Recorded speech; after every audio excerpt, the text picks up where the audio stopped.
Olá, meus amados irmãos e meus queridos amigos. Nós estamos aqui retornando para continuarmos aqui o nosso estudo sobre teologia e prática da oração. Bem, essa é o nosso terceiro encontro para esse estudo. Nós iniciamos com o primeiro ponto, o que é orar, e a gente já viu que orar é invocar o nome do Senhor. Orar também é suplicar ou procurar o favor do Senhor. Ontem nós vimos que orar é tornar-se agradável à sua face. E vamos dar continuidade. Em quarto lugar, orar é curvar-se em adoração. Muito bem. Nós vemos que os súditos, eles diante do rei se curvam em sinal de reverência. Os soldados, eles fazem continência diante de seus superiores. O nosso Deus, ele é Rei dos reis e Senhor dos senhores. Por isso nós devemos reverenciá-lo. Lembremos que somos servos, ele é Senhor. Somos pequenos, ele é grande. Somos finitos e limitados, ele é eterno e todo-poderoso. Então, estas qualidades que o nosso Deus tem, nós devemos reconhecer e assim se prostrar diante dele, se curvar, que isto realmente é uma evidência de que estamos orando quando nos curvamos em adoração perante ele. Observamos que no Salmo 95 e o versículo 6 está escrito assim: Ó, vinde, adoremos e prostremo-nos, ajoelhemos diante do Senhor que nos criou. Este é um convite maravilhoso do salmista, porque é exatamente isto que nós precisamos fazer com relação a Deus. O próprio ato de curvar-se ou de ajoelhar-se denota humildade, denota reverência e denota dependência. É assim que nós devemos orar. Então, chegar-se para este grande Deus, para este Senhor absoluto, nós não podemos chegar mandando, decretando, determinando, como alguns aí ensinam. Não, não podemos fazer isso. Mas é reconhecer que grande é Ele, todo-poderoso é Ele. Nós somos pequenos e por isso precisamos chegar de maneira reverente diante dele para prestar-lhe a nossa adoração.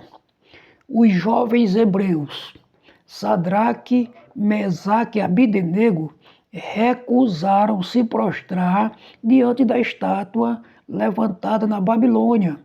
Nós vemos isso no capítulo 3 do profeta Daniel, né?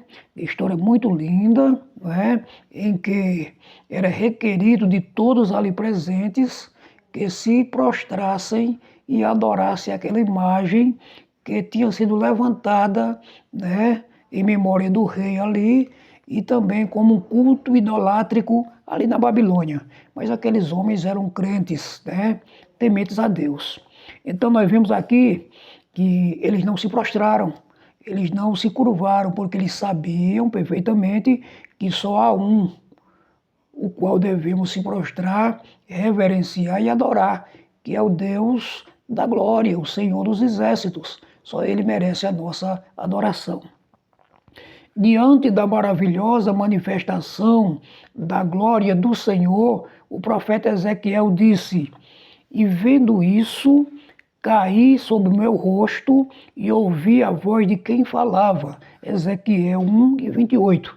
O livro de Ezequiel é um livro maravilhoso, onde mostra coisas assim tão maravilhosas sobre a glória de Deus. Ezequiel teve esse privilégio de ver aquelas visões de querubins, enfim, visões lindas. E ele foi levado a adorar o Senhor e a prostrar-se diante dele. Daniel também teve semelhante experiência diante de uma gloriosa visão. O capítulo 8, do versículo 17 e 18, é também um capítulo digno de que venhamos ler, para ver realmente como Deus se manifesta diante dos seus servos, né? E principalmente aqueles que são piedosos, que diante da glória do Senhor, eles se prostram, eles realmente reverenciam. Esta é também uma atitude de oração e também de adoração. Nós vemos João, o evangelista, ele não se conteve diante da visão do Cristo glorificado. Lá em Apocalipse 1,17, ele também se prostra, né? Então é uma prostração reverente, né? Não é cair para trás. Você não vê nenhum homem de Deus na Bíblia caindo para trás. Você não vê Ezequiel, você não vê Daniel, você não vê João, mas eles caem de frente, que é um sinal de prostração e de reverência. É tanto que a gente vê tantos acontecimentos nos dias atuais de pessoas caindo para trás, as pernas sobem lá para cima, e são coisas duvidosas que a Bíblia não dá respaldo a isso, né? Infelizmente acontece tanta coisa isso, realmente muito, eu diria, muito avessa ao que a Bíblia Sagrada nos ensina. Então, quando Deus se manifesta, o nosso desejo é se prostrar e adorar de joelhos ao Deus Todo-Poderoso. Eu não posso duvidar de que alguém cheio de Deus venha cair para trás. Todavia, é uma prática duvidosa e que não tem respaldo bíblico. Quer dizer, Deus faz o que quer. Alguém pode chegar a cair, mas não é bíblico. Isso se isso acontecer, isso não é uma regra, é uma exceção. Então nós vimos aí que do quarto lugar, orar é curvar-se em adoração. Em quinto lugar, orar é aproximar-se. Na antiga aliança havia restrições para se aproximar do Senhor.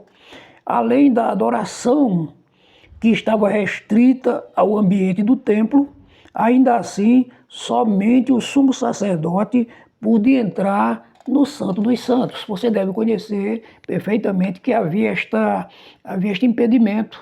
O povão, né, os adoradores, eles não podiam chegar diante do lugar chamado Santo dos Santos, que era onde estava a presença de Deus.